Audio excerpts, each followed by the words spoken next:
திருப்பூர் அவிநாசி சாலையில் அதிமுக ஒன்றிணைய வலியுறுத்தி அதிமுக தொண்டர்கள் பதாகைகளுடன் எடப்பாடி பழனிசாமி வாகனத்தை முற்றுகையிட்டு முழக்கமிட்டனர். அதிமுக முன்னாள் அமைச்சர் செங்கோட்டையன் எழுப்பிய போர்க்கொடியைத் தொடர்ந்து அதிமுக ஒன்றிணைய வேண்டும் என குரல் அதிமுகவினரிடம் வலுத்து வரும் நிலையில் எடப்பாடி பழனிசாமி வாகனம் முற்றுகையிடப்பட்டுள்ளது.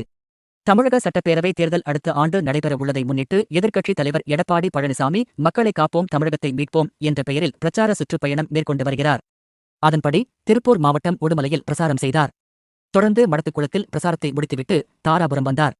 அங்கு மக்கள் மத்தியில் பேசினார். பின்னர் இரவு காங்கயம் சட்டமன்ற தொகுதியில் பிரசாரம் செய்தார். இதையடுத்து பிரசாரத்தை முடித்துவிட்டு திருப்பூர் அனுப்பற்பாளையம் புதூரில் உள்ள ஒரு ஓட்டலில் தங்கினார். திருப்பூரில் தொழில்துறையினரை சந்தித்து அவர்களின் குறைகளை கேட்டார்.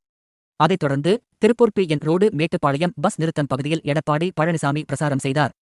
பொதுமக்களிடையே பிரச்சாரம் மேற்கொள்வதற்காக தனியார் ஓட்டலில் இருந்து புறப்பட்ட எடப்பாடி பழனிசாமியின் வாகனத்தை காந்தி நகர் சிக்னல் பகுதியில் 100க்கும் மேற்பட்ட அதிமுகவினர் முற்றுகையிட்டு வேண்டும் வேண்டும் கழகம் ஒன்றிணைய வேண்டும், பிரிந்தவர்களை ஒன்றிணைக்க வேண்டும், அம்மா ஆட்சி வேண்டும் என முழக்கமிட்டனர்.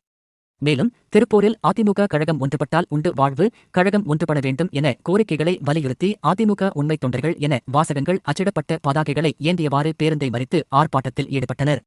தொடர்ந்து போலீசார் அவர்களை அங்கிருந்து அப்புறப்படுத்தி பேருந்து செல்வதற்கு வழி ஏற்படுத்திக் கொடுத்தனர். அதிமுக ஒன்றிணைய வேண்டும், தொண்டர்கள் அனைவரின் விருப்பம் அதுவே என கோஷம் எழுப்பி பிரச்சாரத்துக்கு வந்த எடப்பாடி பழனிசாமியை அதிமுக தொண்டர்களை முற்றுகையிட்ட சம்பவம் பெரும் பரபரப்பை ஏற்படுத்தியுள்ளது. முன்னதாக அதிமுகவில் இருந்து பிரிந்து சென்றவர்களை ஒருங்கிணைக்க வேண்டும் என அதிமுக முன்னாள் அமைச்சர் செங்கோட்டையன் கெடு விதித்திருந்தது பரபரப்பை ஏற்படுத்தியது குறிப்பிடத்தக்கது.